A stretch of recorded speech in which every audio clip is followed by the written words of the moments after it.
Bienvenidos a un episodio más de Legado Live. Nuevamente acompañada de mi amigo Andrea Calabrò, quien es Managing Director de SPGC, STEP Project Global Consortium, y con quien tengo una larga, bueno, más o menos larga, long time relationship. Andrea, thank you for sharing this episode with us, and happy to have you here. Um, why don't we talk about this research, but also interesting family dynamic and related to structure in the family business that goes back to what really grabbed your attention to become a scholar in family business, and I'm referring to the firstborn or entrepreneur. That's your case. And so how is this role or this dynamic placed in the successfully um, pass it on the family business from one generation to the next? Thank you. So this has been one of the topic I have been researching for many years, together with some colleagues from and friends from Bocconi University. And I was really wondering why I started the PhD journey and then focusing specifically on family business. And I was trying to get a bit back, not doing psychoanalysis, but a bit back on the origin of Your own you know history. yeah, my own history.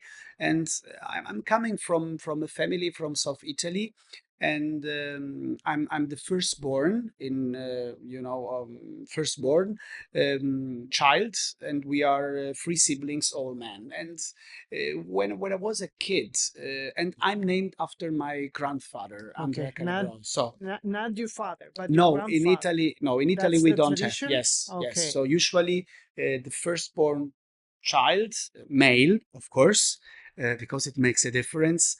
so you would tell me the difference. Yeah, I will tell you Okay, the okay, difference. Then you have, theoretically, your family is obliged to name you after your grandfather. okay, Okay, and this is kept for centuries usually. okay. Okay, and the interesting thing is that I was named after my grandfather, but in my family, especially in my father's generation, the second generation, there were no other, kids born from the brothers of my father. So it means that I was the only one, carrying the family name of my name and, first name and second family name. And my brothers, the only one having this family name.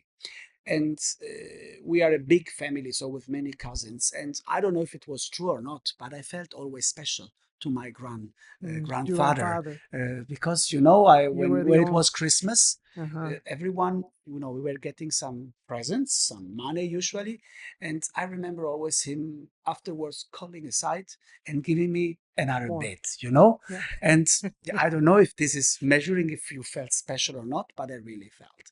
And this had a bit of, interesting implications also on the family, because we were in, some fishing businesses, and there were some inheritance things, and I got some parts of, this inheritance. And it was just something that happens. But several years after, I was thinking, but why me?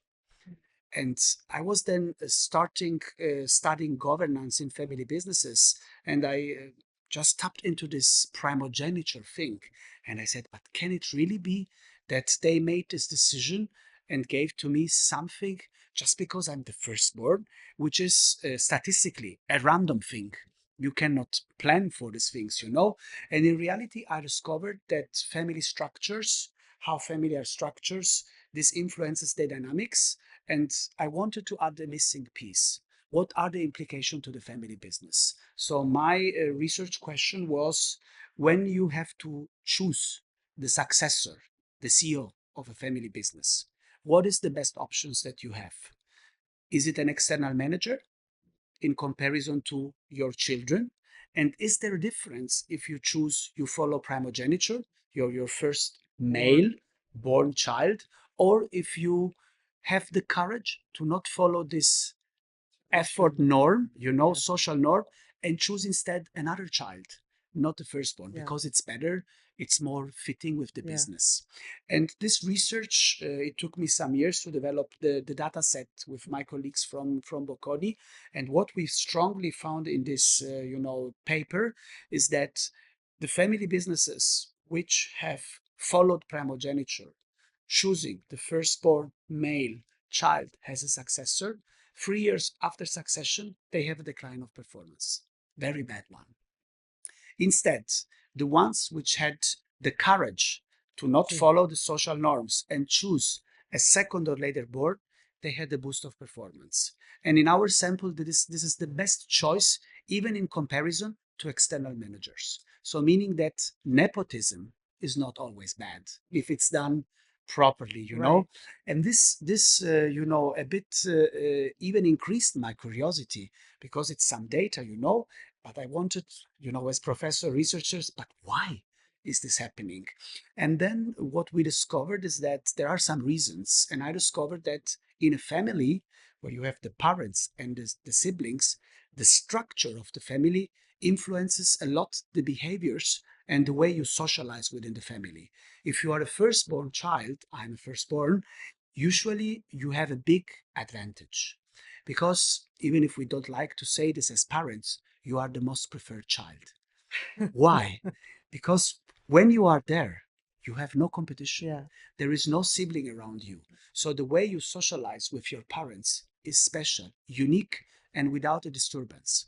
When a second born comes in, for a second born is much more difficult because he or she needs to fit into a social system that has already been created. I Conscious or even unconscious. unconsciously Yeah. unconsciously when I do this workshop with family owners, from different ages and generations, I tell them, think about when you were an adolescent and you started going out, to meet friends. Your parents told you you have to come back home at 6 p.m. Have you, if you were a second or later born, have you ever asked yourself, why 6 p.m.? From where is this timing coming from? It has been negotiated by your older brother or sister because she or he, as he's old, she started going out before you. So this time was given by the parents. And then the parents, they don't renegotiate with you again. You just follow the way we do it. I see. But there are also some more psychological reasons which make a difference in attitude between among firstborn, second, and later born. Firstborn, they have this advantage, of being more close to parents. But there is a big gap they have to fill in their life. When they take important decisions about their life, they usually and unconsciously try to please their parents. In a business environment, this translates into an attitude of being more conservative. Imagine in a family business, you are a firstborn and the business is not going well. You will have a more hard time to change literally everything because in this way you will displease your parents. A second or later born, they have learned on how to compete with something already existing. So they are more innovators, creative. So when they enter the family business, they are more able to challenge the status quo and go through, changing things. And probably this attitude added with a good governance and competence building, because it's not just about, DNA, this can help them navigate better, changes and grow the family business even more. So that's a bit the story And of this and research. and this is not a psychological therapy that you are giving me, but remember when I was telling you about my older sister, and I'm the second born girl in my family, and I'm not saying that I'm creative and innovative, but yes, I'm love to give hard time to my parents, but it was somehow to to how do you say, to to to get their attention. And even though they were not saying that whenever they were not at home, my sister was in charge of, the most responsible, or in charge of the rest of, my siblings. uh there there was there was no message, but it was a like a for taken for granted, like, she's the oldest, so we have to do whatever she says we should do when my parents were not around. So in your um in my mind was, no, I don't want to follow, you know her steps, and I refused to follow that pattern, because I didn't realize, but I was perceiving that uneven, or not unfair. I don't want to say that it wasn't unfair, or that it was unfair, but I I didn't feel, the same as my older sister, as you just described. And yes, I I haven't studied like the way, I mean, formally, but when people from families in business ask what your recommendation, or why is it that the oldest, like some cultures like Italian, like Mexican, like a very macho oriented, in a way that it has to be the male, firstborn male, as you said.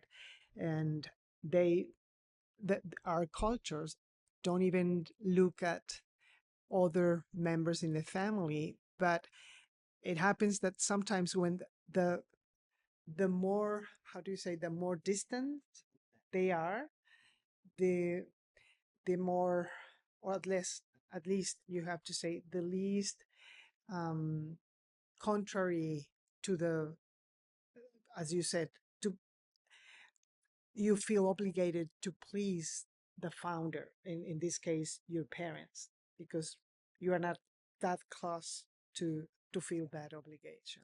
Yeah. Well, thank you very much. And hasta aquí este episodio delicioso de Legado.